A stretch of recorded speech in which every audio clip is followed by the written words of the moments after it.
안녕하세요, 구독자 여러분. 저는 정말 끔찍한 일을 겪게 된 40대 여성입니다. 여러분은 세상에서 제일 믿었던 사람에게 끔찍한 배신을 당했다면 어떤 복수를 하고 싶으세요? 정말 마음 같아서는 돌을 던져도 시원치 않을 만큼 속이 상하는 일이었습니다. 하지만 제가 그동안 이 채널을 꾸준히 구독을 했던 덕분일까요? 그 인간에게 많은 사람들의 지혜를 담아 처절한 복수를 할 수 있게 되었습니다. 정말 누구보다 속 시원하게 복수를 한 제 이야기를 한번 끝까지 들어주실 수 있으실까요? 그리고 제 마지막 남은 양심에 수고했다고, 정말 잘했다고 응원이 담긴 한마디를 남겨주시면 감사할 것 같습니다. 제 이야기 바로 시작하겠습니다. 저는 늘 밝은 아이였습니다. 살면서 어려운 일이라고는 별로 겪어보지 못했다는 말이 잘 어울리는 밝은 아이였어요. 하지만 어릴 때 당한 사고로 인해서 살짝 불편한 부분이 있었습니다. 제가 눈 한쪽이 실명을 해서 보이지 않았거든요. 사실 한쪽 눈이라도 보인다는 게 정말 인생에는 다행인 일이었지만 한쪽 눈만 가지고 산다는 게 쉬운 일은 아니었어요. 여러분, 혹시 한쪽 눈을 감고 걸어보신 적이 있으실까요? 양쪽 눈으로 보는 것과는 거리감이 다르다는 사실을 아실지 모르겠습니다. 같은 징검다리를 건너도 양쪽 눈을 가진 사람이 걷는 보폭과 한쪽 눈을 가진 사람이 걷는 보폭이 다르다는 사실을 아마 눈을 감고 걸어보기 전에는 모르실 거예요. 저는 이미 적응이 되어서 일상생활에 큰 문제는 없지만 새로운 상황에 맞닥뜨리게 될 경우에는 멘탈이 조금 흔들리게 되더라고요. 어쩔 수 없이 생긴 장애 때문에 어릴 때부터 놀림도 많이 당했었어요. 한쪽 눈을 실명하면서 눈색이 달라졌고 또 눈알이 제 의지대로 움직이지 않아서 사시처럼 보일 때가 많았거든요. 어릴 때 친구들은 그걸 가지고 엄청나게 놀려댔어요. 저는 그 친구들의 장난 하나하나가 상처였죠. 그래도 밝게 지내려고 노력했습니다. 제가 마음에 상처를 입었다고 해서 소심한 성격을 가지고 움츠러들게 되면 그만큼 저의 약점이 늘어나는 것이라고 생각을 했거든요. 저는 일부러 더 당당해지려고 했습니다. 저를 놀리는 친구들에게 더 큰 목소리로 "너는 지금 약자를 괴롭히고 있는 거야." 장애를 가진 친구를 보살펴줄 생각을 하지 않고 사지로 몰아넣는 거야 하면서 양심도 없는 놈, 파렴치한 놈 취급을 했거든요. 친구들은 아랑곳하지 않고 놀리다가도 사람들이 많은 곳에서 "너는 약한 사람을 괴롭히는 치졸한 사람이라는 소리를 들으면 괜히 멋쩍어 하면서 저에게 사과를 하곤 했어요. 저는 그렇게 하나하나 제 위기를 탈출하는 방법을 배웠습니다. 장애가 있다고 해서 떳떳하지 못할 이유는 없었으니까요. 오히려 학창 시절에는 짓궂은 친구들만 피하면 상처를 받을 일이 없었습니다. 그런데 사회는 다르더라고요. 제 눈실명이 선천적인 문제가 아니라 사고로 인해서 생긴 것이었기 때문에 치료를 할 수 있는 방법이 없었어요. 이미 신경이 다 손상이 되었기 때문이었죠. 사회에 나와서는 오히려 더 무례한 사람들이 많았어요. 눈이 그 모양인데 왜 치료도 안 받는 거냐? 같이 대화를 하고 있으면 어디를 보고 있는지를 모르겠어서 무섭다. 가끔 "눈이 돌아가는 거 알고 있냐?" 하는 질문들이 돌아올 때마다 제 가슴도 무너지는 것 같은 느낌이 들었습니다. 저는 제대로 된 연애도 한번 해본 적이 없었습니다. 사실 눈 한쪽이 어디를 향하고 있는지 저조차도 모르고 있는데 이런 저의 모습을 온전하게 받아줄 수 있는 사람이 얼마나 되겠어요. 본인도 어딘가 장애가 있지 않고서야 저를 이해해 줄 수 있는 사람이 없을 거란 생각을 했습니다. 저희 부모님께서는 이런 저를 늘 안타깝게 생각하셨습니다. 늘 밝고 명량한 모습을 보여주려 하고 있지만 사실은 속이 시커멓게 타서 우울한 아이, 그렇게 저를 보고 계셨었죠. 틀린 말은 아니었습니다. 일부러 남들에게 나는 괜찮다는 것을 과시하기 위해서 더더욱 밝은 척을 했던 거지 제 속은 달랐으니까요. 가벼운 농담에도 무너지고 슬퍼했습니다. 약점이 될까봐 겉으로 드러내지 않았던 것이었죠. 부모님은 이런 제가 빠르게 제 짝을 만나야 한다고 생각을 했었습니다. 하지만 그건 그냥 부모님의 희망사항일 뿐이었습니다. 저는 한 회사를 오래 다닌 적이 없었습니다. 사실 장애를 가지고 있는 사람이라는 편견을 깨는 게 쉬운 일은 아니잖아요. 제가 무슨 실수를 하면 그게 제 눈과는 관련이 전혀 없는 일이라고 할지라도 제 눈과 연관이 되는 경우가 덜어 있었습니다. 제 실수가 그저 장애와 연관이 되는 게 싫었어요. 사람들에게 편견을 가지지 말아달라고 부탁을 한다고 해서 그게 전부 받아들여지진 않겠지만 제 자격지심 같은 것일 수도 있죠. 저는 회사에서 조금이라도 제 장애와 뭔가를 연관 지으려고 하면 사직서를 내고 그만두었습니다. 저희 부모님께서는 저에게 억지로 일을 할 필요가 없다고 하셨어요.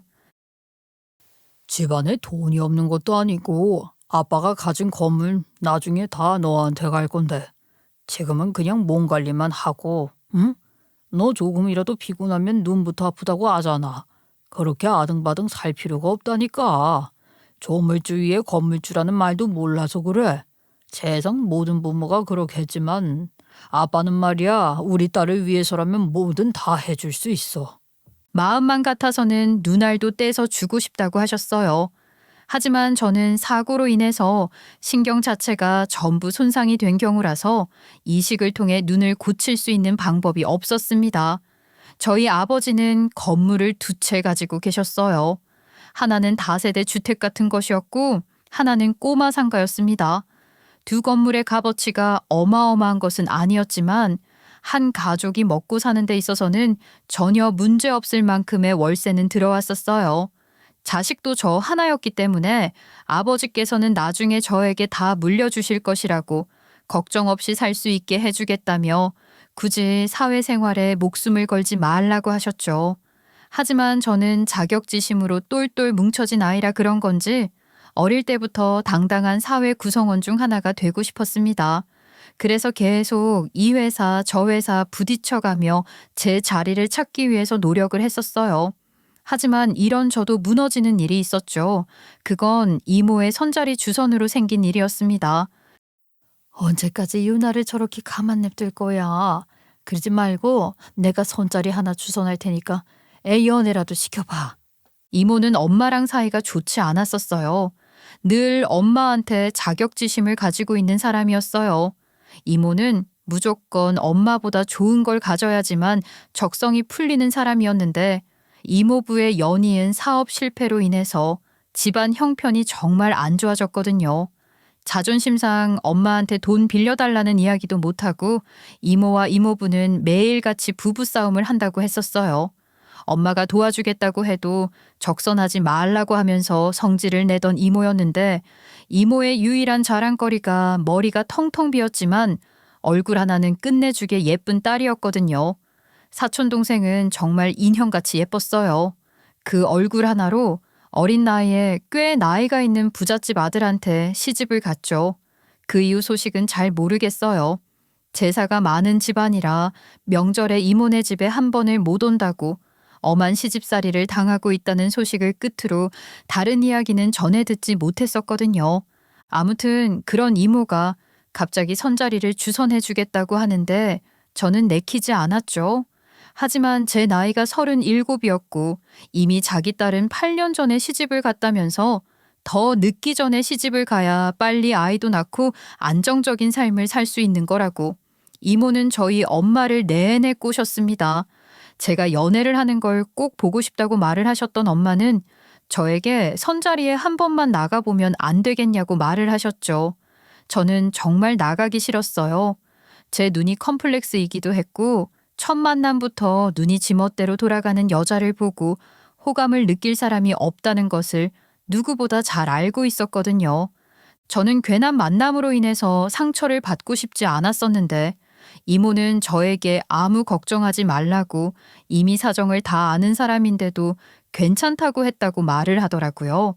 사정을 다 알면서도 저를 보고 싶다고 했다는 것에 반신반의하긴 했지만 저도 괜한 호기심이 생겨서 선자리에 나가보겠다고 했죠. 신이 난 엄마는 저에게 새 옷도 사러 가자, 미용실도 가자 하면서 이리저리 끌고 다니셨어요. 그리고 대망의 선자리 날 저는 정말 세상에서 이만큼 충격을 받은 적이 있었나 싶은 일을 겪게 되었습니다. 만나기로 한 카페에 앉아서 창밖을 보고 있는데 웬 남자가 멀리서부터 들어오더니만 제 앞에 딱 서더라고요. 김유나 씨죠 하는데 저는 정말 깜짝 놀랐습니다. 남자는 양쪽 다리가 없었어요. 그러니까 허벅지까지만 있고 무릎 조금 위부터 다리가 없는 사람이었습니다. 그것도 양쪽 전부 다요. 저를 보면서 말씀 많이 들었다고 하는데 정말 저도 장애가 있지만 상대방도 장애가 있을 거란 생각을 하지 못했어요. 저는 정말 충격을 받았어요. 저도 장애가 있는 사람이라지만 양쪽 다리가 없는 사람이 선자리에 나타날 거란 생각은 못했거든요.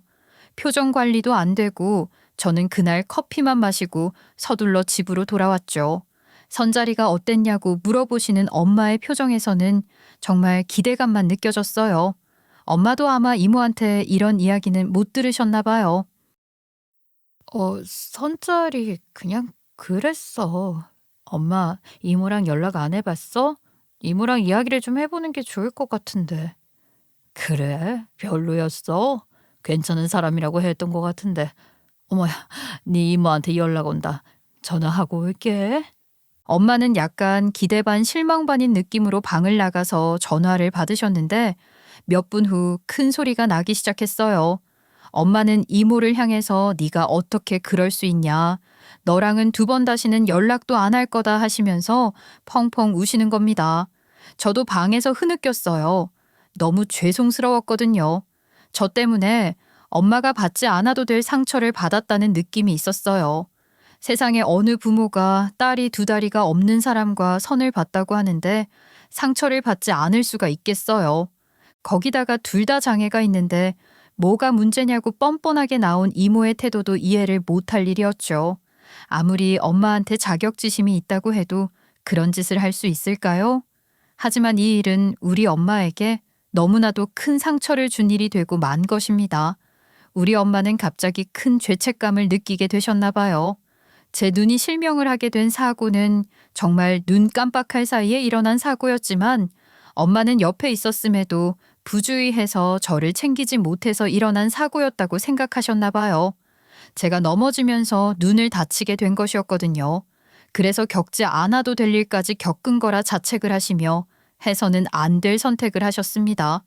엄마는 본인이 이 모든 업보와 죄를 가지고 가야 한다는 마지막 편지를 남기시고 잠이 안 올 때마다 한 알씩 드시던 보조제를 다량으로 털어넣으셨어요. 저와 아버지는 그냥 엄마가 일찍 주무시나 보다 했죠. 그날 이모와 대판 싸웠으니 많이 우셨으니까 지쳐서 잠이 드셨나 보다 했어요. 깨우지 말자고 조심조심 했었는데 엄마는 그 다음 날까지도 일어나지 않으셨어요.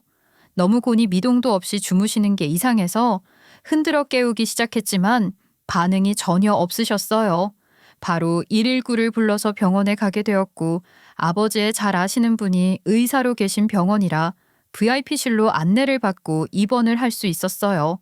뒤늦게 위세척도 하고 조치를 취했지만 엄마는 숨만 겨우 붙어 있으신 상태였어요. 병원에서도 숨소리가 너무 미약해서 아마 가망이 없을 거란 이야기를 했죠.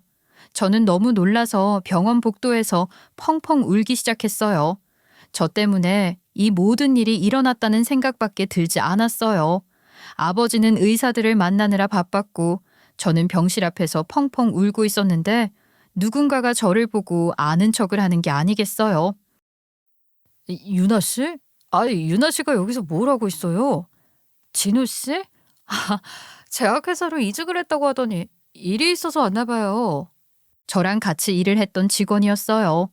저는 지금 일반 마케팅 회사에서 일을 하고 있었지만 그 사람은 저랑 같은 회사에서 일을 하다가 제약회사 영업팀으로 이직을 하게 된 사람이었어요. 아마도 병원에 영업을 하러 왔다가 저를 우연히 본 듯 했습니다. 저는 펑펑 울어서 퉁퉁 부은 눈으로 인사를 했어요. 누가 봐도 개인실 병실 앞에서 울고 있었으니 가족 중에 누군가가 입원을 했겠구나 싶은 눈치였어요. 저는 그냥 엄마가 많이 아파서 병원에 오게 되었다고 말을 했습니다. 그러니 주머니에서 주섬주섬 비타민 음료랑 영양제 같은 것을 챙겨서 손에 쥐어주더라고요. 가족이 아플 때 힘을 더 내야 하는 법이라면서요. 고맙다고 인사를 했죠. 저에게 그렇게 친절을 베풀어주는 사람이 드물었기에 고마웠어요. 그런데 그 다음 날도 그 다음 날도 병원에서 마주치게 되었어요. 꼭 판매 계약을 따내야 하는 약이 있는데 그 계약을 제가 있는 병동과 가까운 진료실에서 일을 하는 의사가 결정을 내리는 건지 내내 VIP실 병동을 맴돌고 있더라고요. 저도 엄마가 언제 깨어날지 모르는 상황이라 병실 앞을 내내 지키고 있었기 때문에 어쩔 수 없이 마주치게 되었고 가벼운 근황 이야기도 나누게 되었죠. 그렇게 일주일이 딱 지났을 때 저희 엄마는 하늘로 떠나시게 되었어요. 정말 믿어지지가 않았습니다. 늘 제 옆에 있어줄 거라 생각했던 엄마가 곤히 눈을 감고 있는데 잠든 것처럼 보였거든요. 제일 큰 장례식장에 빈소가 마련이 되고 화환들이 줄지어 서고 손님들이 몰려 들어오는데도 이 현실이 꿈같이 느껴지더라고요. 그런데 장례식 이튿날 진호 씨가 까만 양복을 입고 찾아왔더라고요. 병실 앞에서 서성이고 있는데 간호사에게 소식을 들었다고 하면서 말입니다. 국화꽃을 올리고 기도를 올리는데 고맙다는 생각이 들면서 눈물이 막 쏟아졌어요. 저랑 친한 친구들이 없어서 장례식장에는 온통 부모님 지인분들만 계셨는데 저의 첫 손님이라는 생각이 들면서 그 어느 때보다 고맙더라고요. 그 순간 세상에서 제일 꼴 보기 싫은 이모가 당당하게 방문을 했고 저는 이모를 향해 삿대질을 하면서 나가라고 소리를 쳤어요. 그때 정말 개판으로 싸움이 날 뻔했는데 그때도 이모를 내쫓아주고 말려준 건 진호 씨였습니다. 자세한 사정은 모르지만 필요한 일이 있으면 저를 꼭 불러줘요. 제가 도움이 될 수 있는 일이 있으면 언제든 달려올게요. 엄마의 발인 날에도 와서 관을 들어주었고 장지에 가서도 힘쓸 일이 필요할 때마다 제 옆에 있어 주었어요. 정말 다시 만나 인사를 나눈 지 얼마 안 되었지만 도움이 필요한 일에 나서서 아낌없이 시간을 쏟아부어주는 그 모습에 고마웠습니다. 장례가 끝이 난 이후에 감사 인사를 하려고 만나서 식사를 대접했는데 그때 저에게 이것도 인연인데 가끔 얼굴도 보고 연락도 하고 지내면 좋겠다고 하더군요. 을의 형식적인 말이라고 생각을 했는데 정말 그 뒤로 꾸준하게 연락이 오고 만나자고 하더라고요. 저는 속절없이 진호 씨에게 빠져들었습니다. 그동안 사랑이라는 감정을 느낄 수 있을 법한 사람이 옆에 있지 않았는데 가족이 아닌 타인에게서 느낀 다정함은 저를 무너뜨리기 너무 쉬웠어요. 저는 그렇게 진호 씨에게 빠져들었지만 제 눈에 장애가 있다는 이유로 한 발 더 다가가지 못하고 있었는데 진호 씨가 먼저 저에게 손을 내밀어 주었습니다. 장애가 있는 건 부끄러운 게 아니라고 서로 통하는 마음만 있으면 되는 것 아니겠냐고요. 제 나이 37살에 그렇게 봄이 찾아오게 되었습니다. 저희는 남들처럼 평범하게 연애를 했고 딱 연애한 지 1년 차가 되던 날에 프로포즈를 받았습니다. 38이라는 나이에 결혼을 준비한다는 게 생소하고 신기하더라고요. 그래도 연애를 하는 내내 단단한 나무처럼 제 옆을 굳건하게 지켜주었던 진호 씨였기 때문에 저는 마음을 놓을 수 있었습니다. 저보다 4살이 어린 남자였지만 어떨 땐 오빠 같고 어떨 땐 아빠 같은 사람이었어요. 저희 아버지도 엄마가 돌아가신 이후에 마음고생을 많이 하셨는데 진호 씨가 옆에서 저희 아버지도 많이 챙겨주었어요. 울적한 마음을 고요하게 다스리고 싶어 하셨던 아버지를 따라 낚시를 다니기도 하고 같이 등산을 하기도 하면서 말이죠. 진호 씨는 정말 제 인생의 보물 같은 느낌이었어요. 너무 소중해서 어떻게 해야 할지 모르겠는 그런 보물 같은 사람이었어요. 늘 제 옆에 있어 주겠다고 약속을 하는 그 목소리에서 느껴지는 단단함이 저를 더욱 더 성장하게 만들었어요. 우리 딸이 결혼을 한다는 게 참 믿어지지가 않아. 평생 나와 함께 살지 않을까 걱정도 되었었는데 자네 같은 사람이 내 딸과 결혼을 하겠다고 하니 내 얼마나 마음이 놓이는지 모르겠어. 내가 어떤 일이 생겨도 자네가 옆에 있어줄 거라 믿네. 아빠, 왜 그런 소리를 하고 그래? 아빠도 평생 우리랑 같이 행복하게 오래오래 살아야 돼. 그럼요, 장인어른. 제가 평생 장인어른의 벗이 되어드리겠습니다. 같이 낚시도 다니고 등산도 다니고 하면서 오래오래 함께해요. 그게 어디 마음같이 잘 되는 일인가? 그래도 내가 생전에 돈 많이 벌어서 건물도 가지고 있고 하니까 다른 걱정은 안 들어서 다행이지. 아버지는 제 손을 잡고 버진로드를 걷는 내내 코를 훌쩍이셨습니다. 결혼식만큼은 웃으면서 하고 싶었는데 저도 눈물 범벅이었어요. 그렇게 저와 남편은 부부가 되었고 누구보다 행복한 신혼생활을 할 수 있을 거라 믿었습니다. 저희 시어머니께서도 제 눈을 보고 처음에는 조금 놀라신 듯 했지만 이내 제 아픔에 공감을 해주시는 아주 마음이 곱디고 온 분이셨어요. 누구보다 힘들었겠다. 이런 아픔을 가지고도 바르게 성장해줘서 고맙다며 하늘에 계신 저희 어머니를 대신해서 정말 엄마가 되어주겠다고 약속을 하셨습니다. 그렇게 저는 결혼 후에 일도 그만두고 남편이 벌어오는 돈에 아버지께서 나눠주시는 건물 수익금으로 생활을 했어요. 늦은 나이에 결혼을 한 만큼 임신도 빨리 하고 싶었는데 정말 하늘이 도운 건지 결혼 3개월 만에 임신도 하게 되었습니다. 39에 출산을 하면서 무척이나 지치고 힘들었지만 그래도 우렁찬 아이의 울음소리를 들으니까 하나도 힘들지 않은 것 같았어요. 남편을 쏙 빼닮은 아이는 무럭무럭 잘도 자라주었어요. 그런데 행복이라는 건 짧은 찰나의 순간이더라고요. 제가 40이 딱 되었을 때 말도 안 되는 소식을 듣게 되었습니다. 저희 아버지가 암 판정을 받게 되신 겁니다. 정말 저는 하늘이 노랗게 변하는 줄 알았습니다. 다른 사람도 아니고 저희 아버지가 암에 걸렸을 거란 생각은 꿈에서도 해본 적이 없었으니까요. 하필이면 세상의 시련은 왜 저에게 전부 다가오는 건지, 도대체 저에게 무슨 시련을 얼마나 더 주고 싶어서 우리 아버지까지 저에게서 빼앗아 가려고 하는 건지 정말 속이 다 뒤틀리는 기분이었습니다. 어머니께서 돌아가셨을 때와는 또 다른 느낌이었어요. 저를 늘 품어주시던 따뜻한 품과 달리 아버지는 그냥 기둥 그 자체였기 때문에 제 삶의 기둥 자체가 뽑혀나가는 느낌이었습니다. 아니, 아버지가 암이라니. 그게 무슨 말도 안 되는 소리예요? 무슨 암인데, 몇 기인데, 어떻게 되는 거래? 치료는 가능하대? 아이고, 하나씩 물어봐라, 하나씩. 요즘 뭐 암이 별거냐? 기술도 좋고 약도 좋아서 항암 치료 잘 받고 수술 받으면 괜찮아진다고 하더라. 대장암이래, 대장암. 근데 아직 뭐 그렇게 큰 것도 아니고 다른데 전이된 것도 아니고 해서 항암 치료하고 수술하면 된다더라. 그래도 치료 방법이 있다고 말을 하시는데 이상하게 한시름 마음이 놓이더라고요. 그제서야 잔소리가 막 튀어나왔어요. 그러길래 기름진 거 그만 드시라 하지 않았냐. 술도 줄여야 된다고 하지 않았냐. 그래도 흘러나오는 눈물은 막을 수가 없었어요. 남편이 제약회사 영업사원으로 일을 하고 있었기 때문에 약에 대해서 잘 알고 있었어요.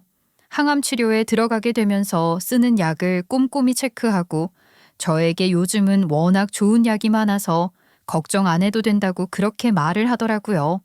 남편은 아버지를 대신해서 저를 늘 다독여줬어요.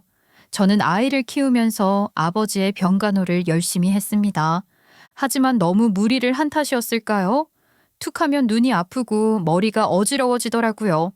너무 신경을 많이 쓰고 무리를 해서 오는 증상이라고 했어요.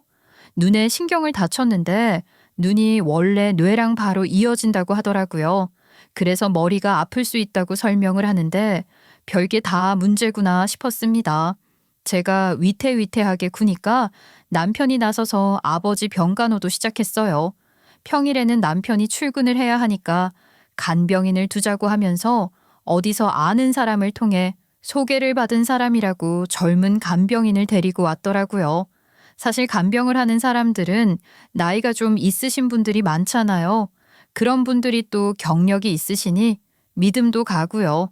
그런데 남편이 소개를 받아서 데리고 왔다는 간병인은 제 또래로밖에 보이지 않았어요. 그런데 간호사 출신이라고 하더라고요. 제가 간호사로 오래 일을 했었어요. 그런데 간호사 일을 하면서 좀 힘들었어서 그래도 할 수 있는 게 환자를 돌보는 일이라 이 일을 시작하게 되었어요. 제가 웬만한 지식은 가지고 있으니까 걱정은 전혀 안 하셔도 괜찮아요. 평일에는 간병인이, 주말에는 남편이 나서서 아버지의 병간호를 시작했어요.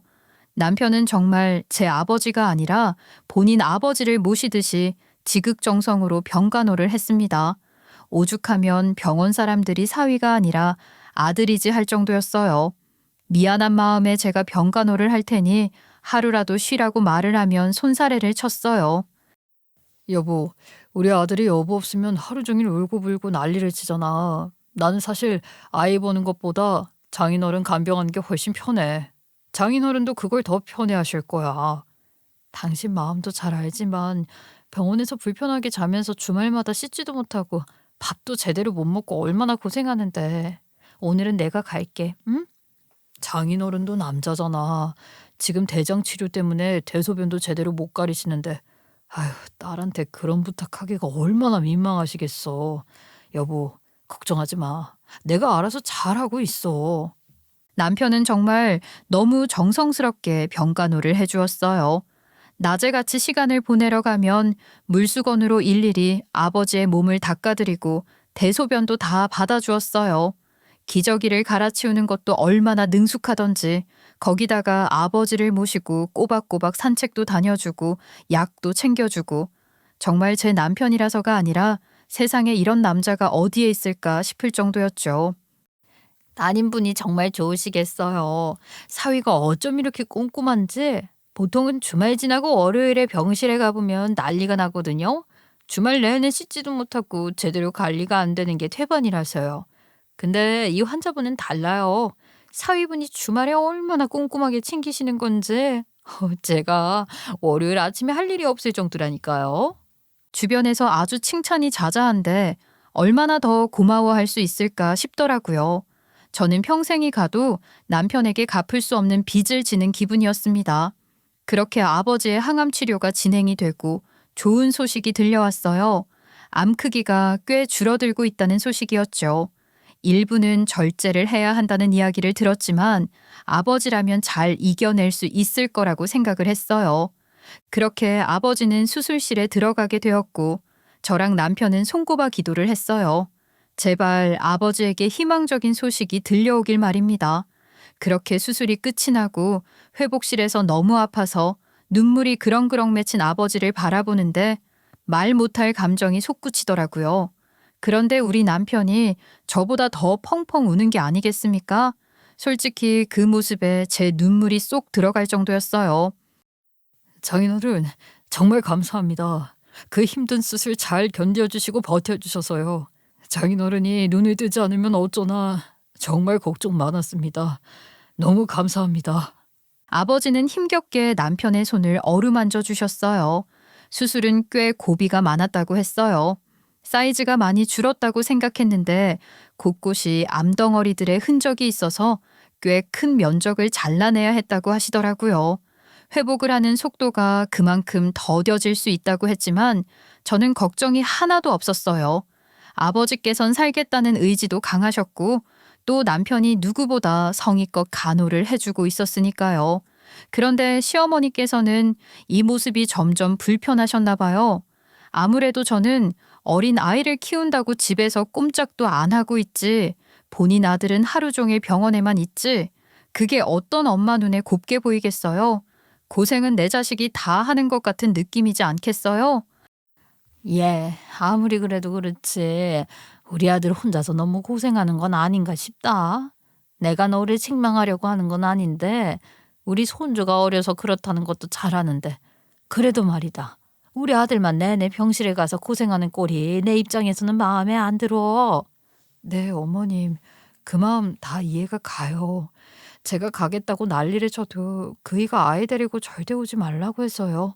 저한테 같은 남자가 있는 게 서로 편하지 않겠냐고 하는데 정말 저도 고마운 마음뿐이에요.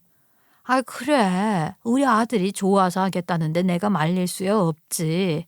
그래서 수술은 잘 끝난 거지? 에휴, 빨리 건강해지셔야 하는데. 솔직히 나는 이번 수술 잘못될까 조금 무섭기도 했다. 나이가 나이잖니.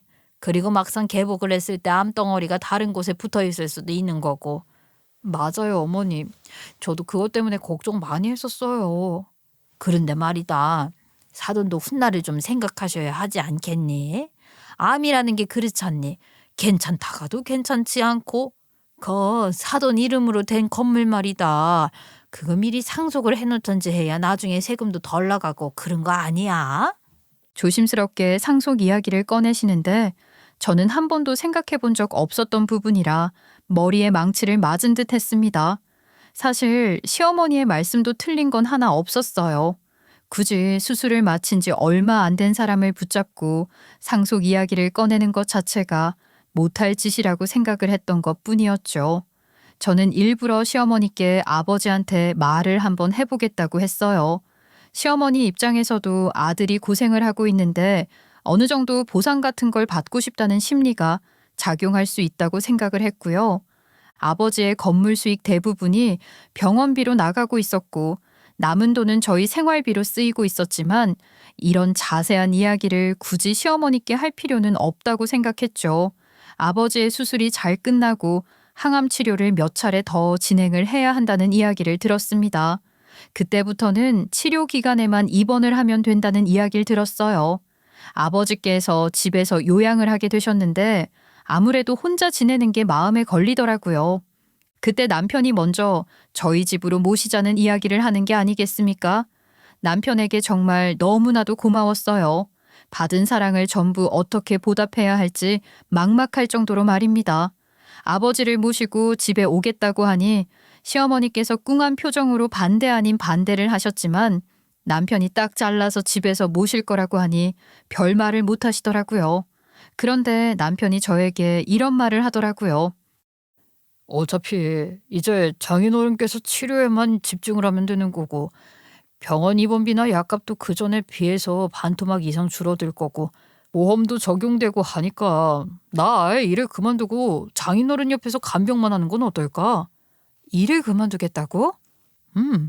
장인어른 건물에서 나오는 월세를 충분할 것 같은데.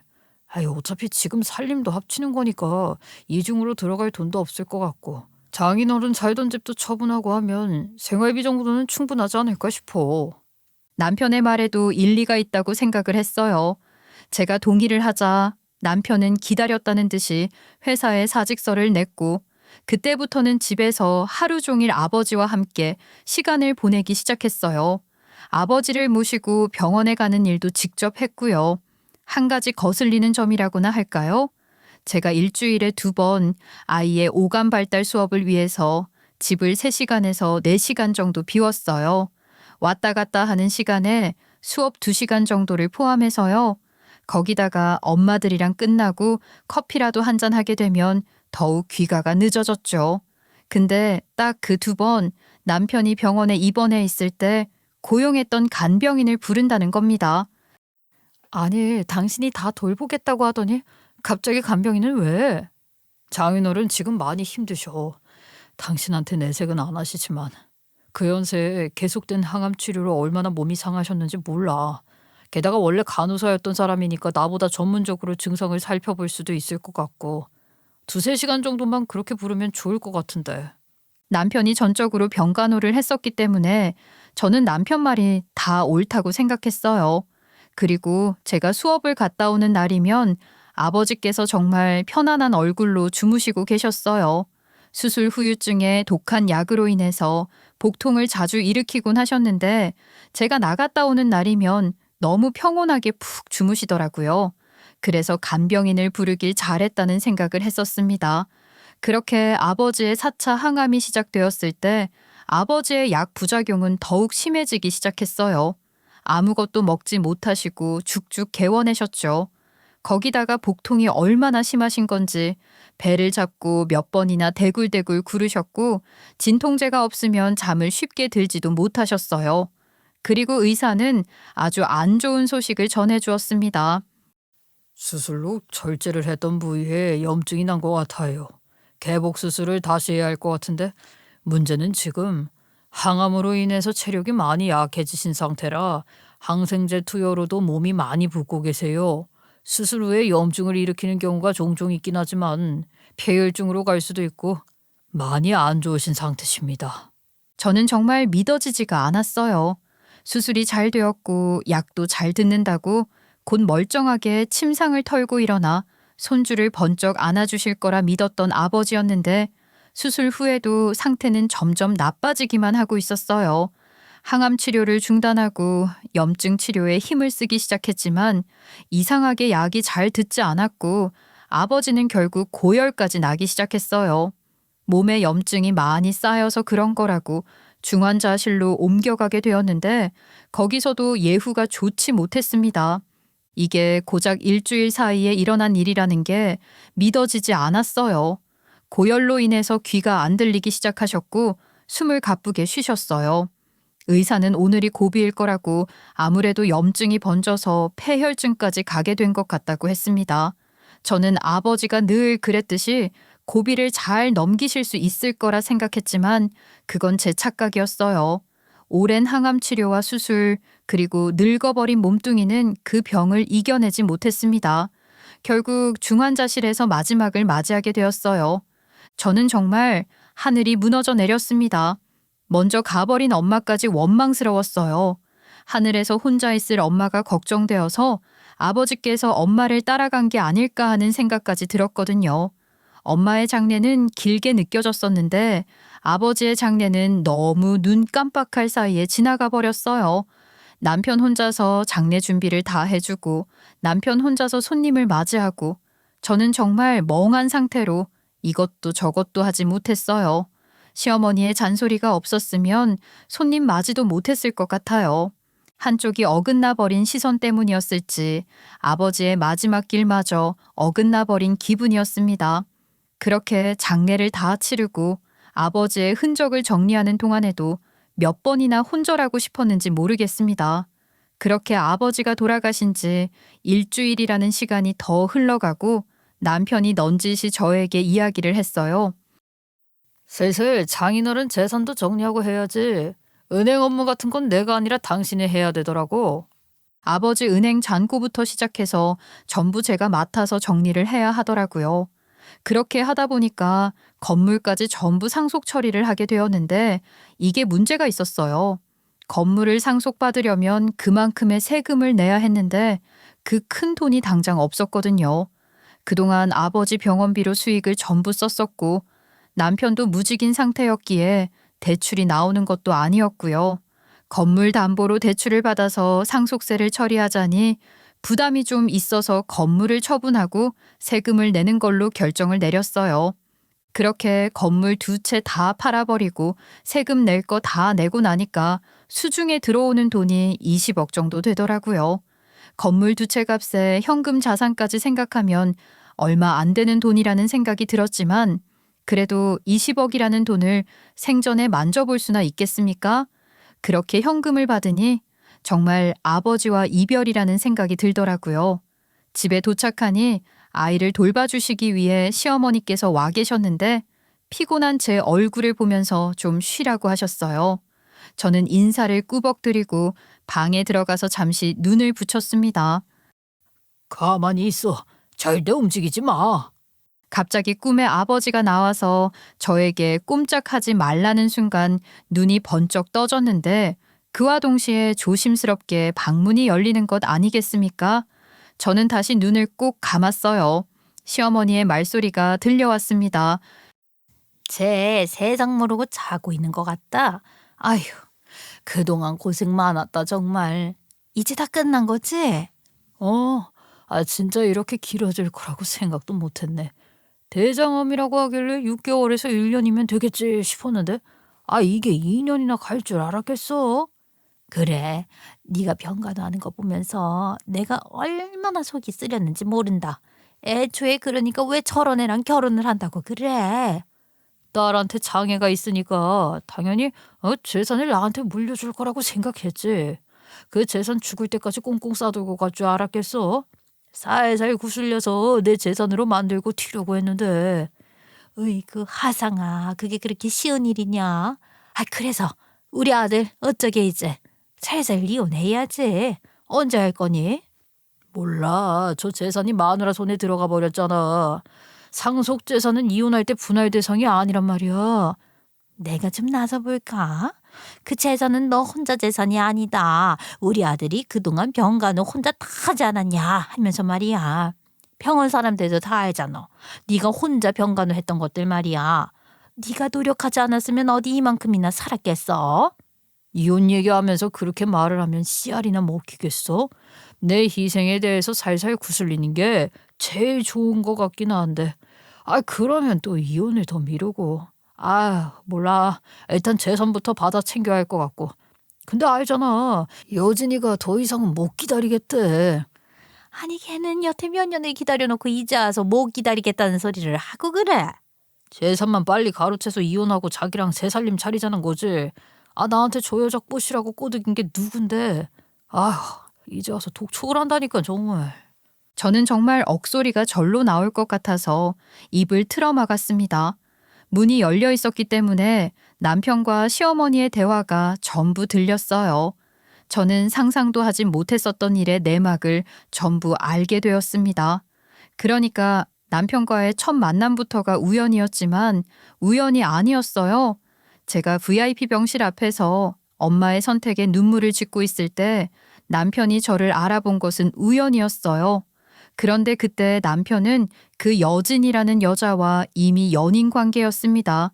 여진이라는 여자는 그 병원의 간호사였어요.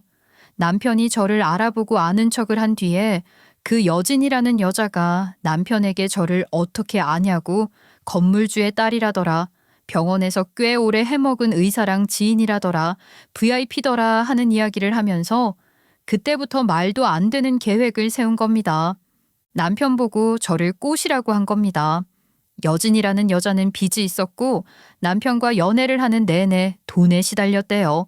큰 돈이 필요했지만 본인이 버는 돈, 남편이 벌어오는 돈으로는 택도 없었고 궁지에 몰리게 되자 저에게 장애가 있으니 조금만 꼬셔도 넘어올 거라면서 돈만 뜯어내자는 사기를 치자고 한 것입니다. 남편은 그게 나쁘지 않은 제안이란 생각을 한 겁니다. 건물주의 VIP라고 하니 뜯어낼 돈이 많겠다 싶었겠죠. 그래서 그 둘은 작당 모의를 시작한 겁니다. 남편은 의도적으로 저에게 접근을 했고 저희 엄마 장례식장까지 여진이라는 여자에게 소식을 듣고 나타나 제 옆을 지켜주었던 거죠. 그 과정에 이모를 만난 건 우연이었지만 그 덕에 점수를 더욱 딸 수 있었고요. 이후에도 제 마음을 살살 꼬여내면서 저와 연인 사이로 발전하게 되었지만 정작 마음은 여진이라는 여자에게 주고 있었던 거죠. 저는 몰랐습니다. 첫 연애나 다름없었고 사람에게서 받은 상처를 남편을 통해 치유하고 있었기 때문에 전적으로 남편을 신뢰하고 있었어요. 제가 바보 같죠?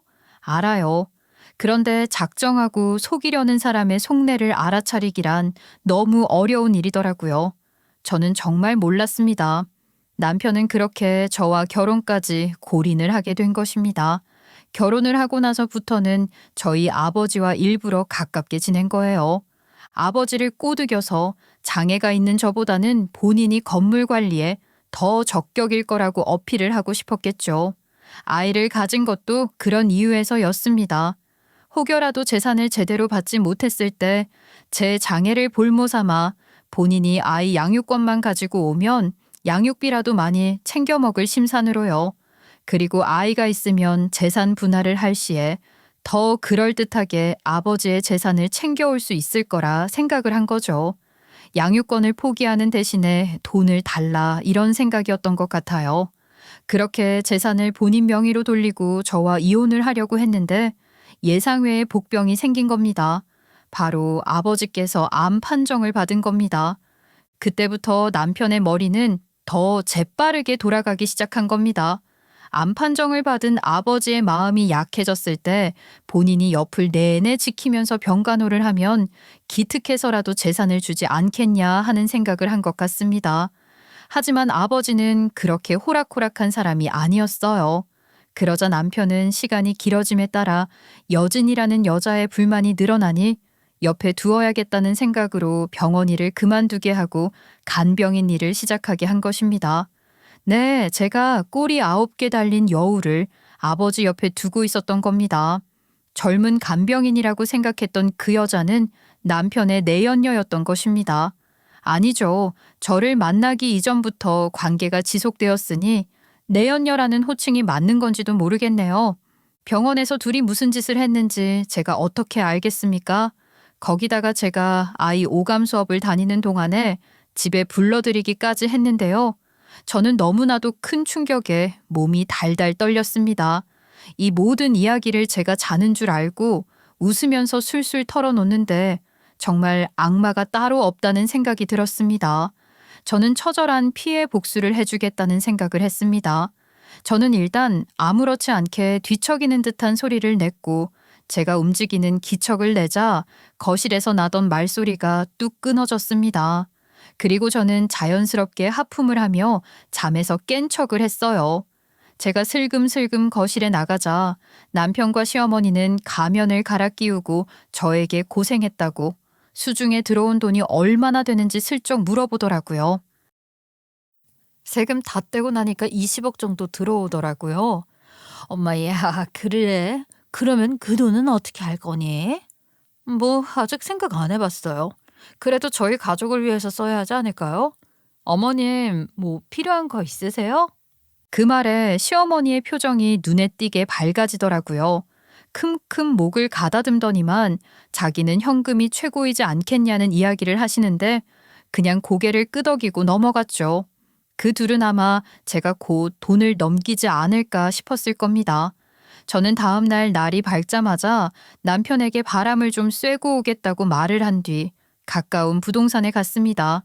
지금 살고 있는 집은 남편 명의로 대출을 받아서 얻은 집이었어요.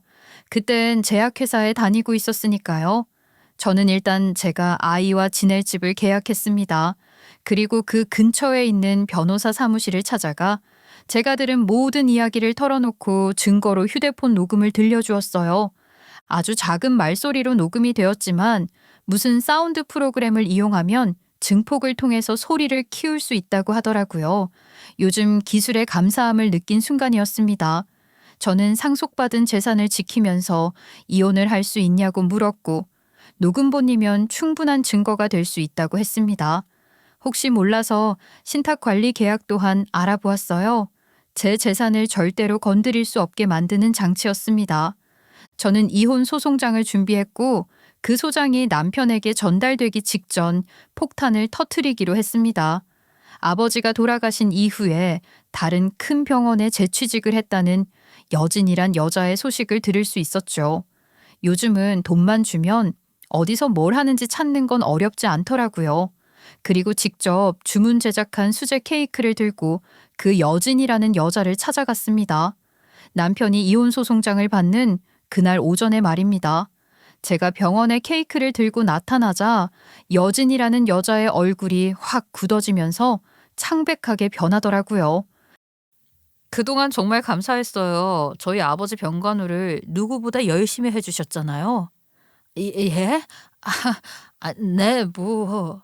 근데 어떻게 여기를 알고? 알아내는 게 뭐가 어렵겠나요? 이거 고생했다고 드리는 케이크예요. 다들 투명한 플라스틱 상자에 예쁘게 꾸며진 케이크를 보며 힐끔힐끔 쳐다보기 시작했죠. 케이크를 받아든 여진이란 여자의 얼굴이 시퍼렇게 질렸어요. 그 케이크에는 빨간색 글씨로 우리 남편이랑 몰래 바람 피우느라 고생했어 라는 문구가 적혀 있었거든요. 당연히 그 문구를 본 동료 간호사들도 헉소리를 냈죠. 케이크를 받아들고 얼음이라도 된 듯 굳어 있길래 저는 일부러 그 케이스를 열어서 케이크를 꺼냈습니다. 왜요? 모를 줄 알았어요, 내가? 내가 한쪽 눈으로만 세상을 본다고 반쪽만 보이는 줄 알았나 봐. 어떻게 내 앞에서 아픈 우리 아버지 앞에서 우리를 기만하고 당당하게 불륜을 저질러 이 미친년아. 그리고는 그 케이크를 여진이라는 여자 얼굴에 던져버렸습니다. 악소리를 내면서도 생크림이 눈에 들어간 건지 연신 얼굴을 닦아내기 바쁘더라고요. 저는 그 앞에서 배꼽을 잡고 깔깔거리면서 웃어주었습니다. 이게 뭐 하는 짓이야? 어디 바람 피운 상간녀 주제에 내 앞에서 큰 소리야, 큰 소리가. 너 고소당할 거야. 상간녀 소송 걸 거라고 내가. 이 병원도 문제가 있네. 도덕적으로 문제 있는 여자를 어떻게 믿고 채용을 해? 얼굴에 생크림이 잔뜩 묻은 채로 덜덜 떨고 있는 그 여자의 뺨이라도 한 대 갈겨주고 싶었지만 제 손을 더럽히고 싶지 않았어요. 그리고 충분히 그곳에서 구경거리가 되었기 때문에 저는 할 만큼의 복수를 했다고 생각했습니다. 병원을 나오기가 무섭게 남편에게서 전화가 걸려오더라고요. 아마 여진이라는 여자에게 연락을 받았을 수도 있고 이혼 송달이 도착했을지도 모르죠. 저는 그 길로 집으로 가지 않고 시어머니를 만나러 갔습니다. 시어머니 또한 남편에게서 연락을 받은 건지 모든 계획이 들통났다는 것을 알고 사색이 되어 있었죠. 아이고 예. 그러니까 그게 내가 하지 말라고 했어. 며느리 마음에 상처 주지 말라고 말이다. 됐고요. 어머님, 저 그날 다 들었어요. 어머님도 이 계획에 동참하고 있다는 사실 알고 있었다고요. 그래서 말인데 제가 제안 하나 드리려고요. 제안? 뭔 제안? 이 계획 언제부터 세운 건지 다 알고 있으시잖아요. 문자 메시지나 전화통화 녹음 같은 것도 있을 거고요. 어머님 휴대폰 자동 녹음되는 휴대폰이잖아요. 어머님 성격에 그거 지우셨을 것 같지도 않고요. 그 문자랑 통화 녹음 저한테 넘겨주시면 제가 어머님께 따로 돈 좀 드릴게요. 노후자금 하실 만큼 정도로요. 그 말에 돈에 눈이 먼 시어머니께서는 저에게 남편과 나눈 문자 메시지부터 통화 녹음본을 넘겨주셨어요. 더불어 여진이라는 여자랑 나눈 대화까지 전부 다 말입니다. 저는 덕분에 증거가 제대로 생기게 되었죠. 시어머니께서는 저에게 언제 입금을 해주실 거냐고 물었고 저는 기다리라고 했습니다. 그리고 집에 갔어요. 이혼 소장을 받은 남편은 모든 사실이 들통났다는 것에 바짝 긴장해 있었습니다. 저는 마지막 발악을 시작했어요. 남편에게 다가가 뺨을 잇는 힘껏 날렸습니다. 넌 인간도 아니야, 이 새끼야. 아픈 사람 마음 이용해서 돈을 갈취하려고 들어? 너 같은 쓰레기랑은 더 이상 냄새가 나서 같이 못 지내겠다. 이혼해. 그래, 다 들킨 마당에 내가 무슨 변명을 하겠냐. 이혼해 줄게. 근데 당신도 알잖아. 내가 아버님께 얼마나 정성을 다해. 우리 아빠 이름 그 입에 꺼내지도 마, 올리지도 마. 너한테 줄 돈은 한 푼도 없어. 증거 있어? 난 있어. 병원 사람들은 다 안다고. 내가 얼마나 노력해서 병 건너했었는지 모르는 사람이 하나도 없다고. 네가 어디서부터 들었는지 모르겠지만 그거 사람들한테 그냥 소설 쓴 거라고. 너 망상증 있다고 하면 다들 내 말 믿어줄걸?